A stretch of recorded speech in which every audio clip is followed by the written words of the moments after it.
Hello student. आज हम सैनिक स्कूल एंट्रेंस एग्जाम 2021 प्रवेश परीक्षा क्लास 9th का जो है जनरल साइंस का सेकंड पार्ट लेकर आए हैं। ठीक है, तो चलिए शुरू करते हैं बिना टाइम वेस्ट किए।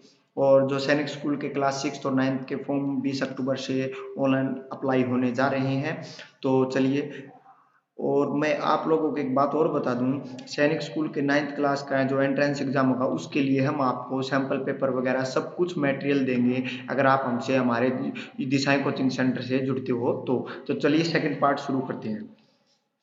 क्वेश्चन नंबर 16, पहले 15 क्वेश्चन हमारे पहले पार्ट में है और अगले 15 क्वेश्चन हमारे इसी पार्ट में, इस प्रकार से सीरीज जो है चलती जाएगी। Question number 16, polythene and PVC are example of.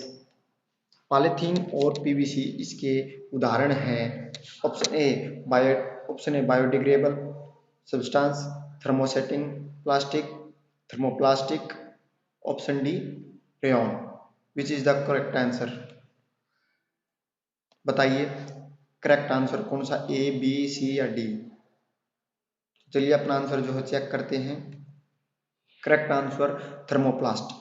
जो थर्मोप्लास्टिक है वो पॉलीथीन एंड पीवीसी के जो है एग्जांपल्स हैं। ठीक है, यानी कि थर्मोप्लास्टिक ही पीवीसी और पॉलीथीन के एग्जांपल्स हैं। Question number 16, polycoat polycoat is made by mixing two types of fibers, namely polycoat दो प्रकार के तंतुओं से मिलकर बनाया जाता है। किस किस से, कौन से जो जो मिक्सिंग पार्ट्स हैं कौन से हैं? ये सिल्क कॉटन है या पॉलीथीन कॉटन है या सिल्क पॉलिस्टर है या पॉलिस्टर कॉटन है? बताइए कौन सा है। तो चलिए अपना आंसर जो फाइंड आउट करते हैं। तो करेक्ट आंसर जो है पॉलिस्टर प्लस कॉटन। जो पॉलिस्टर कॉटन है उसी से जो पॉलीकोट बनता है। ठीक है, नेक्स्ट क्वेश्चन की तरफ चलते हैं। नेक्स्ट क्वेश्चन है bakelite and melamine are example of. Bakelite और मेलामाइन के जो उदाहरण है वो कौन से हैं? थर्मोसेटिंग प्लास्टिक है या फिर सिल्क है या नायलॉन है या रेयन है? बताइए, find the correct option A B C D. इनमें से कौन सा सही है? बैकलाइट और मेलालाइन के एग्जांपल्स से, यानी कि उनके उदाहरण हैं। बताइए करेक्ट आंसर देखते हैं। Correct answer is the thermosetting plastic is the bakelite and melamine का जो एग्जांपल्स है।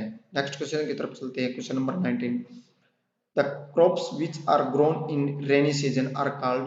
वर्षा ऋतु में उगने वाली फसलें कहलाती हैं। बताइए, जो वर्षा सीजन में जो बारिश के मौसम में जो फसलें उगती हैं, ठीक है, या फिर उनको उगाते हैं, उनको क्या बोलते हैं? Option A rabi crop, option B seasonal crop, option C monsoon crop, option D kharif crops. Find the correct option. The crops which are grown in rainy season are called. चलिए अपना आंसर जो है चेक करते हैं कौन सा करेक्ट आंसर है। Correct answer is the creep.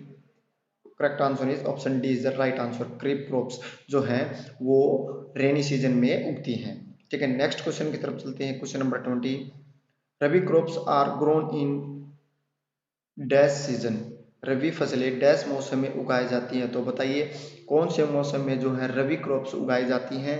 Option A summer, option B spring, option C winter या option D rainy. Rabi crops जो है किस मौसम में उगाई जाती हैं?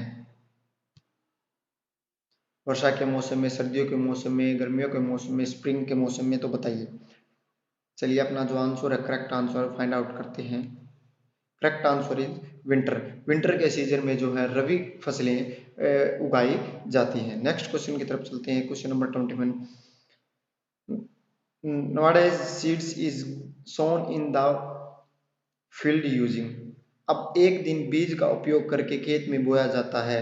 Seed tractor, seed drill, seed trailer, seed ट्रिलर या फिर सीड प्लॉट। तो बताइए करेक्ट आंसर कौन सा है?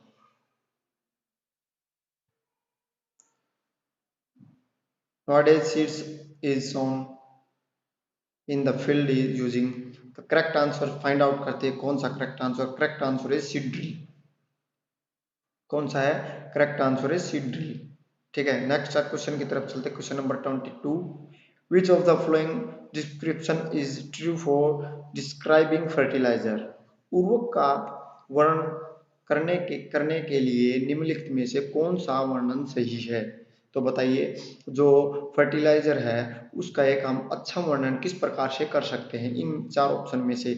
Used in large quantity, organic in nature, does not causes pollution, ये पोल्यूशन नहीं करता, प्रोड्यूस इन फैक्ट्रीज, ये जो प्रोड्यूस इन फैक्ट्रीज, फैक्ट्री में प्रोड्यूस होता है। तो बताइए कौन सा करेक्ट आंसर होगा, ऑप्शन ए, बी या सी। उर्वरक का वर्णन करने के लिए निम्नलिखित में से कौन सा वर्णन सही है, यानी कि हम फर्टिलाइजर का जो डिस्क्रिप्शन यानी कहने का मतलब है कि फर्टिलाइजर के इन चार ऑप्शन में से कौन सा बेस्ट हम डेफिनेशन के रूप में उपयोग कर सकते हैं। ऑप्शन ए, बी, सी या डी। चलिए करेक्ट आंसर जो है फाइंड आउट करते हैं। प्रोड्यूस इन फैक्ट्रीज, जो फर्टिलाइजर है प्रोड्यूस इन फैक्ट्रीज का जो करेक्ट आंसर है। नेक्स्ट क्वेश्चन की तरफ चलते हैं। Question number 23, growing different crops alternately on the same land is technically called. एक ही भूमि पर वैकल्पिक रूप से अलग अलग फसल उगाने की तकनीकी रूप से कहा जाता है क्या। Crop alternation, crop rotation, crop revolution या फिर क्रॉप चेंज। तो बताइए growing different crops alternately on the same land, एक ही भूमि पर अलग प्रकार की फसलें उगाना क्या कहलाता है। Option A crop alternation, option B crop rotation, option C crop revolution crop revolution या ऑप्शन डी क्रॉप चेंज। तो करेक्ट आंसर जो फाइंड आउट करते हैं, correct answer is crop rotation is the correct answer, option B. Next question की तरफ चलते हैं। Question number 24, मोर, dhekli and rahat are different. मूरत, ढेकली और राहत अलग हैं, किस प्रकार अलग है। Traditional methods of cultivation, traditional method of weeding, traditional method of seed sowing या फिर ट्रेडिशनल मेथड ऑफ इरिगेशन। बताइए करेक्ट आंसर कौन सा है। ए, बी, सी, डी में से इन चारों में से करेक्ट आंसर बताइए। मोट, ढेकली एंड राहत आर डिफरेंट। चलिए अपना जो है आंसर फाइंड आउट करते हैं। Correct answer traditional method of irrigation.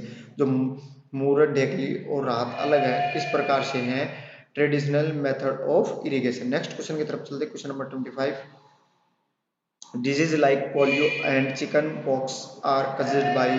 Polio और चिकन पॉक्स जैसे रोग के कारण होते हैं, किसके कारण होते हैं पोलियो और chicken pox, bacteria, fungi, virus या फिर वॉर्म के कारण।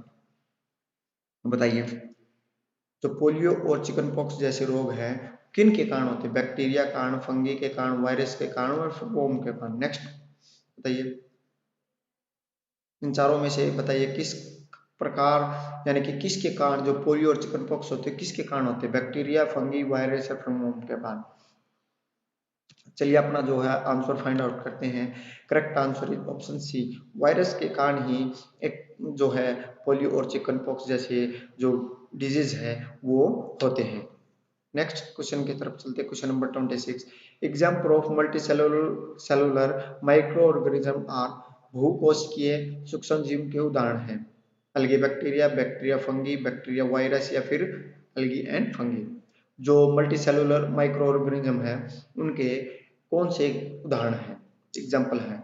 अलगी bacteria, option A, option B bacteria and fungi, option C bacteria and viruses या फिर option D algae and fungi. Next अपना आंसर जो है वो चेक करते हैं क्या है correct answer. Correct answer is the algae and fungi.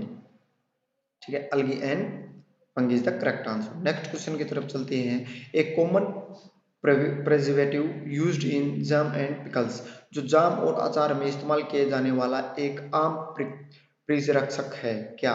Sodium benzoate, nitric acid, sodium chloride या फिर कॉपर सल्फेट। कौन सा है जो हम जाम और अचार यानी कि जाम और पिकल्स में अचार में एक जो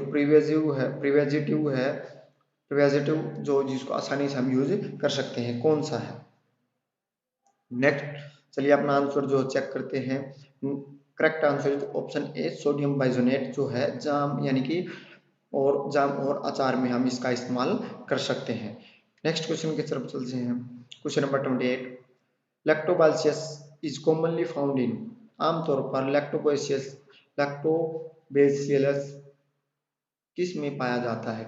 option A cake, curd, beer, bread या फिर ऑल ऑफ द अबव। जो लैक्टोबासिलस एक नॉर्म है जो आपको पता है, तो आपने 8th क्लास में अगर स्टडी की होगी तो आपको पता चल जाएगा। जो लैक्टोबैसिलस बेसिलिस जो वायरस एक प्रकार का है, जो किस में पाया जाता है? कर्ड में, केक में, ब्रेड में, या फिर ऑल ऑफ द अबव। चलिए correct answer is the curd. जो लैक्टोबैसिलस है आपका, जो दूध को कन्वर्ट करता है किसमें? कर्ड में। तो इसी प्रकार वो किस में पाया जाता है? कर्ड यानी कि दही में पाया जाता है। ठीक है, नेक्स्ट क्वेश्चन की तरफ चलते हैं। Question number 29। क्वेश्चन नंबर 29 है, the pores in the bread is due to gas bubbles of.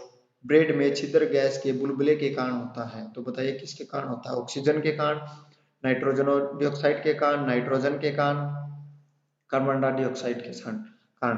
बताइए। The pores in the bread is due to gas bubbles of. Bread में छिद्र गैस के बुलबुले के कारण होता है। तो किसके कारण होता है? ऑक्सीजन के कारण, नाइट्रोजन के कारण, या फिर नाइट्रोजन ऑक्साइड के कारण, या फिर कार्बन डाइऑक्साइड के साथ। चलिए करेक्ट आंसर फाइंड आउट करते हैं। Correct answer option D is the correct answer. Carbon dioxide के कारण जो है ब्रेड में छिद्र गैस के बुलबुले के कारण होता है। नेक्स्ट क्वेश्चन की तरफ चलते हैं। Question number 30। The microbe for malaria is cried for by. जो मलेरिया के सूक्ष्म जीव द्वारा किया जाता है, किसके कारण किया जाता है? मेल एनफोलेंस मॉस्किटो के कारण, फीमेल मॉस्किटो के कारण, मेल मॉस्किटो के कारण, या फीमेल एडिस मॉस्किटो के कारण। बताइए चारों ऑप्शन में से कौन सा करेक्ट है? चलिए फाइंड आउट करते हैं अभी कौन सा हमारा जो करेक्ट आंसर है। Correct answer is female anopheles mosquito के कारण जो है मलेरिया के सूक्ष्म जीव द्वारा किया जाता है। ठीक है, तो इसी प्रकार से आज हमारा जो सेकंड पार्ट क्लियर हो चुका है। ठीक है, अगर आप हमसे जुड़ेंगे, ठीक है, तो आपके लिए हम सैनिक स्कूल एंट्रेंस एग्जाम के लिए हर मटेरियल आपको प्रोवाइड करवाएंगे, सैंपल पेपर भी प्रोवाइड करवाएंगे, और हमारी वीडियो देखें, हमसे जुड़ते जाएं। अगर आप लोगों ने हमारी पहली वीडियो नहीं देखी है तो मैं वो वीडियो आपको डिस्क्रिप्शन लिंक में आपको 9th क्लास की फर्स्ट जो जनरल साइंस की है वो वीडियो आपको देखने को मिल जाएगी। और अगर मेरी ये वीडियो आप लोगों को पसंद आए तो वीडियो को लाइक करें, इस वीडियो को ज़्यादा से ज़्यादा शेयर करें। यह वीडियो ऑल इंडिया सैनिक स्कूल एंट्रेंस एग्जाम जो क्लास 9th का होगा उसके लिए मोस्ट इंपोर्टेंट जो क्वेश्चन है वो है। ठीक है, और आगे चलकर हम आपको 9th क्लास के जो है सैंपल पेपर भी प्रोवाइड करवाएंगे। और इसी प्रकार अगर आप हमारे चैनल से जुड़ते हैं तो आपके लिए बहुत ही फायदेमंद रहेगा। Thank you.